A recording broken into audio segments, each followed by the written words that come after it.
na bino bo baluka boye toza tozongi boye toza Glaonifer nde makambo bo sabone Glaonifer nde makambo mwana poto akatani bo s'abonner massivement Glaonifer nde makambo tokos. Nous disons merci de votre sympathique attention sur cette émission Masolo Politique qui aujourd'hui, après avoir suivi le procès de Vital Kamerhe, honorable Vital Kamerhe, puis plusieurs questions juridiques, nous avons l'honneur de recevoir pour vous un auxiliaire de la justice. Lui, il est maître avocat, donc juriste de formation, il est là. Et lui, c'est maître Mike Kibandwa. C'est avec lui que nous allons essayer de faire cette émission, un entretien d'une vingtaine de minutes. Maître Mike, bonjour. Bonjour et merci de me recevoir sur votre plateau, cher ami. Voilà, tout sur le Yangona de Konabiso Mike. Aux avocats, pourquoi bino avocat vous avez un accent et regardons la membresala la politique. Bon, exactement que tu as un regard particulier sur la politique, mais kasi sengeli ko yebete po mboka etambola malamu esengeli makambo nyonso ko salema et ko kozana na aliment to boye ezala conforme avec la loi. Donc ce qui total la kayango c'est pour être makambo ezala conforme avec la loi. Voilà, aux auxiliaires de la justice, et que vous avez réserve à membre belé, mais aux qui quota la lobby procès début à procès, il y a Vital Kamerhe, directeur du cabinet à chef de l'État. Lecture na yo sur le plan juridique, tant que tu as dit maman qui bandi bien, ils évoluent bien, tu vas quoi niveau yo de cela qui wana, ou tant sous la ligne moment qui dit. Non, en réalité, c'est un procès qui démarre comme tout autre procès, à part peut-être dans le comportement du prévenu Kamerhe lui-même.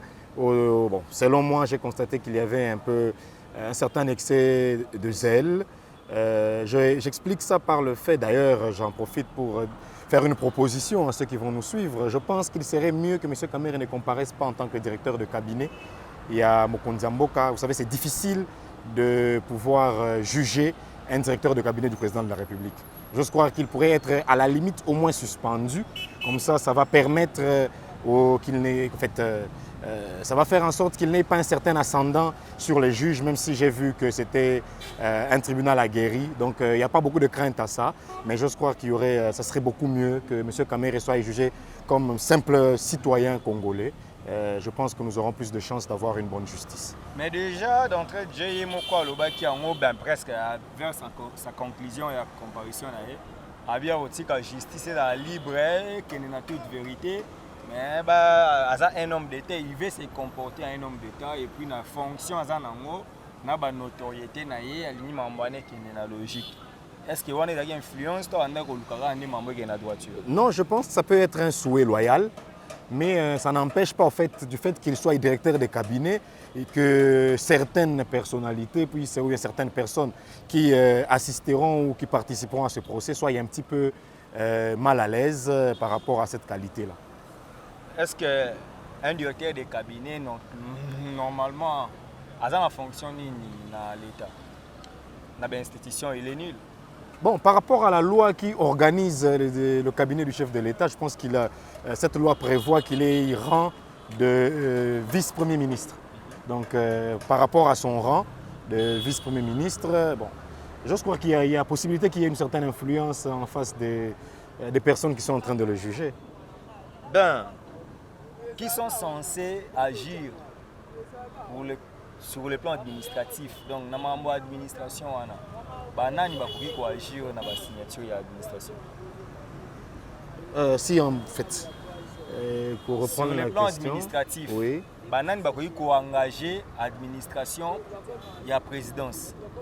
C'est le directeur de cabinet qui engage l'administration de la présidence. C'est lui le patron de l'administration de la présidence. Il avait raison de comparaître à lobby ailleurs à la compte de la présidence de la République. Non, il ne peut pas comparaître pour le compte de la présidence. Il est poursuivi en tant qu'individu, Vital Kamerhe. C'est l'individu Vital Kamerhe que la justice congolaise poursuit en ce jour. Il ne faut pas faire cet amalgame-là. Donc c'est M. Kamerhe qui est poursuivi pour des actes qu'il a commis personnellement. Non, mais déjà, il dit qu'il n'était pas le seul superviseur, ils étaient nombreux. Ça ouvre vraiment une brèche qu'on doit comprendre que c'est une équipe de superviseurs et une coordination sous Nicolas Kazadi. N'est-ce pas, cette affaire influence maintenant toute une présidence de la République? Bon, écoutez, c'est évident à ce stade que le procès va faire plusieurs révélations. Il faut dire que nous ne sommes qu'au début des révélations qui peuvent être faites au cours de ce procès. Mais laissons la justice faire son travail, observons, parce que le fait qu'ils disent que c'est quelque chose que nous ne savions pas. Nous avons appris hier qu'il y avait une équipe de supervision, qu'il y avait une coordination qui était gérée par Nicolas Kazadi. Oui, le conseiller, je crois, l'ambassadeur itinérant du chef de l'État. Nous l'avons appris hier, c'est-à-dire qu'il y aura plusieurs révélations qui vont se faire au cours de ce procès. Donc nous ne sommes qu'au début. Nous ne sommes qu'au début. Maintenant, nous devons savoir qui engage justement cette équipe ou ces équipes qui étaient organisées, qui prenaient les décisions, parce qu'une équipe n'agit pas en tant qu'équipe. Il y a forcément quelqu'un qui était à la tête de cette équipe et tout ça va se dire au cours de l'instruction. Donc nous n'avons pas à être à paniquer d'une quelconque manière. Ben, vous avez vu M. Jamal Samir ignoré, qui n'a jamais vu, il n'a jamais connu Vital Kamerhe, on ne s'est jamais rencontré, eux de même Vital Kamerhe. Quand ils se nient entre eux, c'est une technique de la justice où réellement ils ne se connaissent pas. Bon, écoutez, chaque collectif d'avocats, chaque partie au procès a une ligne de défense. C'est-à-dire, je ne suis pas d'un de ces collectifs, j'aurais du mal à définir leur ligne de défense, mais j'ose croire que c'est même plus qu'un droit que de dire que je connais M. Steve ou que je ne le connais pas. C'est bien mon droit et le ministère public qui poursuit va se charger certainement de faire éclater la lumière. Donc il n'y a pas de problème. Il y a un problème avec M. Mouhima qui est chargé d'export et import. Il est là à la présidence. Lui, il connaît qu'il a reçu un ordre de mission. Il est allé à Dar es Salaam pour dédouaner les maisons préfabriquées, conteneurs comme ça. Mais Vital Kamerhe dira qu'ils les connaissent par nom et non par figure. Ils ne se sont jamais rencontrés. Mais toutefois, il lui avait quand même donné cet ordre de mission. En tant que légaliste, ça fait quand même mal d'apprendre comment notre pays est géré. Parce que si le patron de l'administration, comme je le disais, de la présidence, ne connaît pas ses collaborateurs, bah, écoutez, je suis un petit peu mal à l'aise, mais laissons quand même le bénéfice du doute à M. Kamerhe. Il dit qu'il a instauré un système d'administration où on n'a pas besoin de rencontrer les visages des gens et tout ça. Mais je me dis, cette personne a été embauchée à l'époque peut-être de l'ancien président Kabila. Parce que s'il a été embauché à l'époque où M. Kamerhe, qui est la première personne qui est arrivée à la présidence en tant qu'administratif, j'ose croire que M. Kamerhe a dû signer l'adhésion de cette personne à la présidence. Donc si ce n'est pas lui qui l'a fait venir à la présidence, c'est quand même difficile à comprendre, mais on laisse quand même le bénéfice du doute à M. Kamerhe de dire qu'il ne connaît pas personnellement cette personne qui travaille sous ses ordres. Et j'ose croire qu'administrativement, c'est quand même difficile à comprendre. Sinon, si ça se fait comme ça, c'est que notre pays est très mal géré. Pouvons-nous dire que Vital Kamerhe fait des manœuvres dilatoires où il embrouille la justice? C'est très tôt pour le moment. En tout cas, à mon humble avis, c'est très tôt. Laissons faire les choses. Plusieurs audiences vont suivre. Donc on n'a pas besoin de nous précipiter dans des conclusions. Déjà, la première comparution, il y a tellement de révélations, il y a tellement de doutes. La façon dont il comparait, c'est comme si il cache certaines choses ou il complique la justice, comme venait de le dire tantôt. Que pouvons-nous retenir alors? Est-ce que ce procès aura de la chance de donner la chance au juge de dire les droits? Je disais au départ que notre justice, au-delà de tous les tares qu'on peut lui reprocher, est quand même constituée ou composée de certaines personnalités suffisamment aguerries. Donc laissons-leur la chance de faire leur travail. J'ai vu que la composition était une composition en fait, des excellents juristes. Donc je n'ai aucune crainte que le tribunal, tel qu'il se présentait, puisse faire le travail convenablement. Si Vital Kamerhe étant auxiliaire de justice, est-ce que Vital Kamerhe peut remporter, peut gagner ses procès? Vital Kamerhe innocenté, oui, c'est possible. Mais je me demande comment, parce que j'ai l'impression que le ministère public a réuni suffisamment d'éléments avant même aujourd'hui de refuser la liberté provisoire. C'est-à-dire que le ministère public est convaincu du fait qu'il y a des éléments accablants à charge de Monsieur Vital Kamerhe. Mais comme dans tout procès, M. Kamerhe peut toujours être innocenté au cours de ce procès. Donc je pense qu'il n'y a pas du tout de raison de nous précipiter, comme je l'ai déjà dit ici. Donc, prenons notre mal en patience et laissons la justice faire son travail. Il ne faut pas dire aujourd'hui que non, il ne sera pas innocenté ou il sera innocenté. Et puis un jour, vous me recevrez sur le même plateau et me direz « Non, maître, vous aviez dit ». Or, il s'agit là de la seule conviction du juge. Donc, c'est l'intime conviction du juge qui décide de l'innocence ou de la culpabilité d'un prévenu. Et si Kamerhe est condamné, quelle sera la conséquence politique? J'ose croire que la conséquence que l'on pourra tirer de ce procès, c'est uniquement le fait que notre justice est en train de prendre de l'ascendant sur le politique. C'est, j'ose croire, ce que nous pouvons retenir de ce procès, qu'il soit innocenté ou qu'il soit condamné. Nous devons nous dire aujourd'hui que la bonne tenue de ce procès est une affirmation de la possibilité d'avoir un état de droit sur ses jambes. Ben, on comprend avec l'affaire Vital Kamerhe. Mais toujours dans la justice, aujourd'hui avec Mukuna a reçu un mandat de comparution. Il doit se présenter demain au parquet. Une lecture face à cette situation? Bon, je ne sais pas trop pourquoi il a été convoqué. Donc, il est accusé de viol, harcèlement sexuel, et puis il a refusé de donner une concession à une veuve qui avait perdu. Il était deuxième femme chez son mari, Mimi Chibol, avec qui on a trouvé même des sextapes entre eux et avec nous. Oui, j'ose croire que s'il faut faire une analyse, en fait, il n'y a même pas d'analyse à faire dans ce cas. C'est-à-dire lorsqu'on reçoit une convocation, une invitation de la justice, la moindre des choses, c'est comparaître. Donc j'ose croire que M. Mukuna va comparaître, surtout s'il ne se reproche de rien, comme nous l'avons appris, que M. Mukuna ne se reprochait de rien, que ce serait un montage, que tout ça. Donc j'ose croire que si M. Mukuna ne se reproche de rien, il va comparaître et nous verrons certainement, nous aurons une suite dans l'avenir. Et vous pouvez cette fois-là me recevoir pour peut-être analyser les faits reprochés au pasteur Mukuna. Et là, dans l'analyse des faits, je pourrais être peut-être plus libre de m'exprimer. Mais certains d'entre nous dans la politique disent que Mukuna est victime de sa lutte contre Joseph Kabila. C'est peut-être un harcèlement juridique. C'est quelque chose, il y a une main noire derrière cette Oui, monsieur le affaire. journaliste, j'ai entendu parler de l'éveil patriotique. Oui. Je suis quelqu'un, un grand patriote. Et quand j'entends parler de l'éveil patriotique, je suis attiré. Mais lorsque on confond l'éveil patriotique et une guéguerre privée avec l'ancien président de la République, vous me voyez un petit peu mal à l'aise. Si éveil patriotique a pour synonyme faire arrêter M. Kabila, je suis un petit peu mal à l'aise. Mais le concept éveil patriotique me met très à l'aise.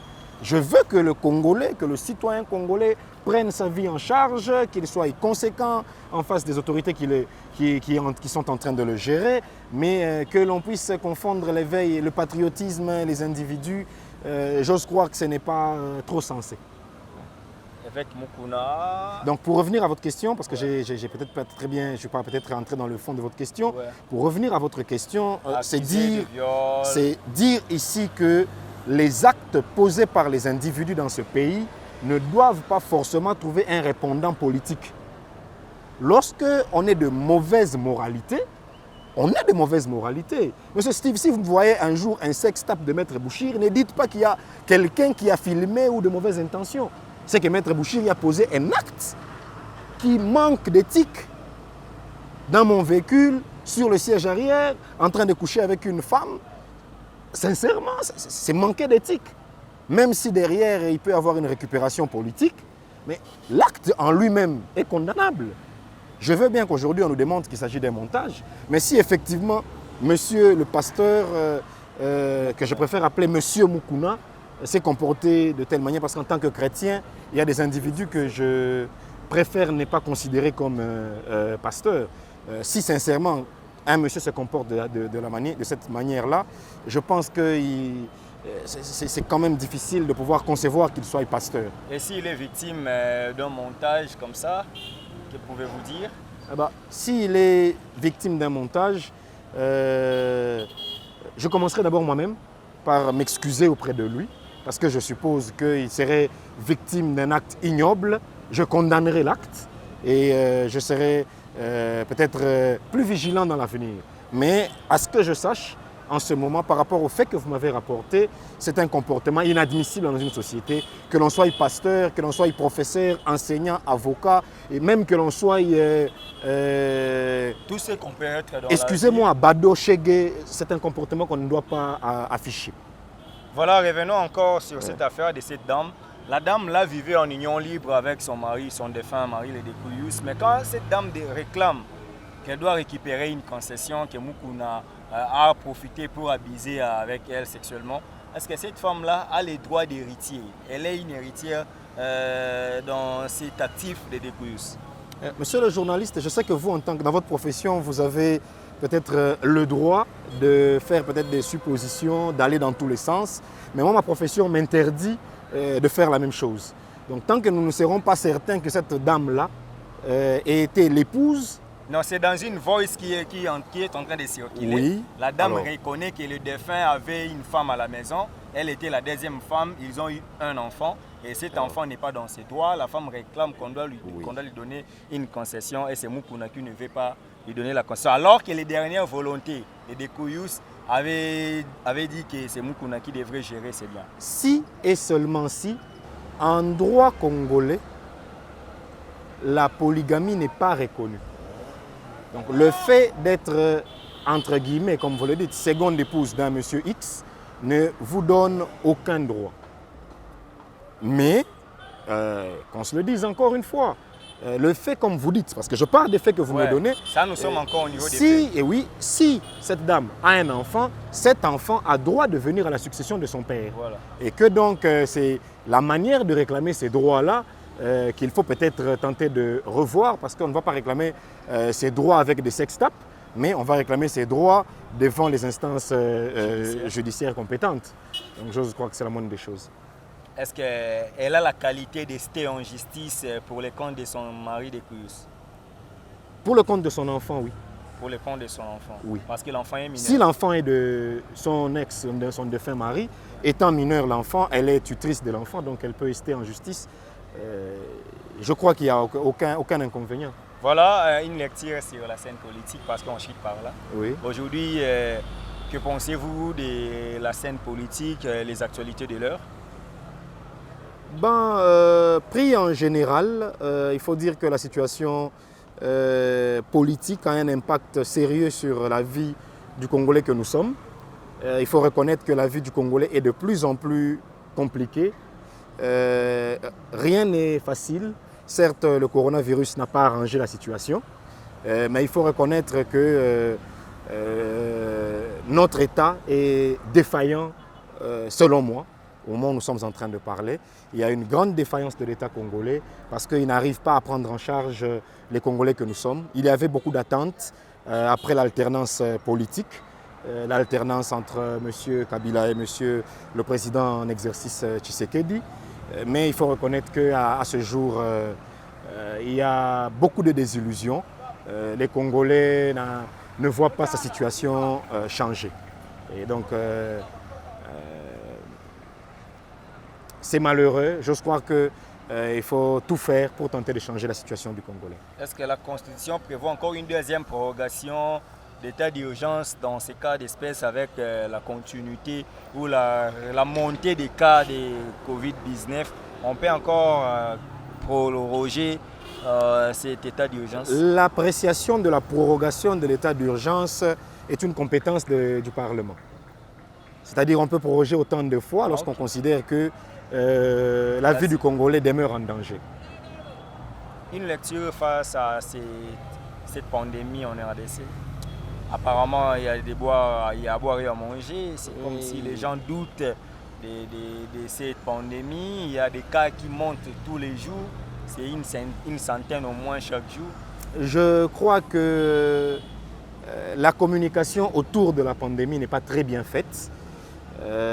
J'ose croire qu'il faut communiquer davantage autour de la pandémie afin que les Congolais prennent la véritable, comment je dirais, que le Congolais puisse comprendre en réalité de quoi il s'agit, qu'il comprenne la gravité de cette pandémie et du nombre de morts que cette pandémie a fait au travers le monde, même si en face, nous nous rendons compte que le gouvernement ne pose pas des actions comme nous voyons sous d'autres cieux.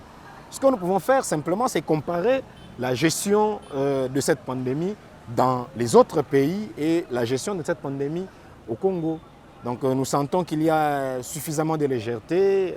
Je n'ai pas entendu qu'on a commandé des masques. Jusqu'aujourd'hui, à plus de 2 mois pendant laquelle la pandémie sévit au Congo, l'INRB est la seule à pouvoir faire les tests. On n'a pas pu avoir plusieurs tests. Et nous voyons que les malades du coronavirus qui sont dans tous les hôpitaux se plaignent de la situation de prise en charge.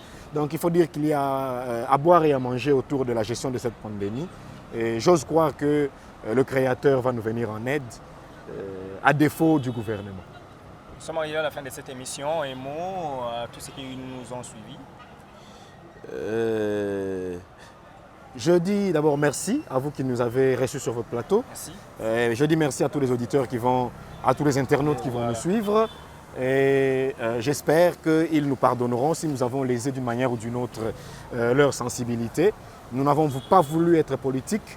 Nous avons préféré rester dans une analyse juridique des faits qui nous ont été rapportés par M.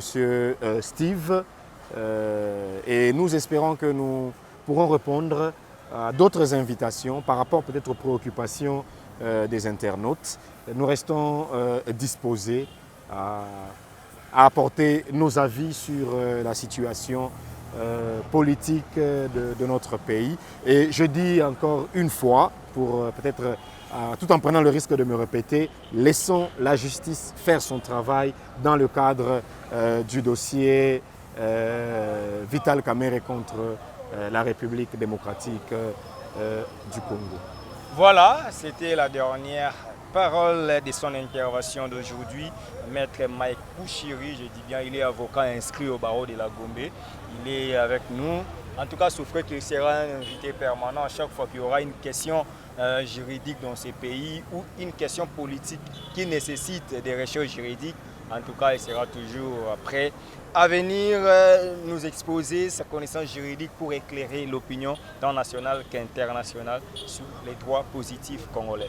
Merci, chers messieurs. Nous vous disons un grand merci de votre sympathique attention. Nous allons nous retrouver très prochainement pour un nouveau numéro de cette émission. D'ici là, portez-vous bien. Merci.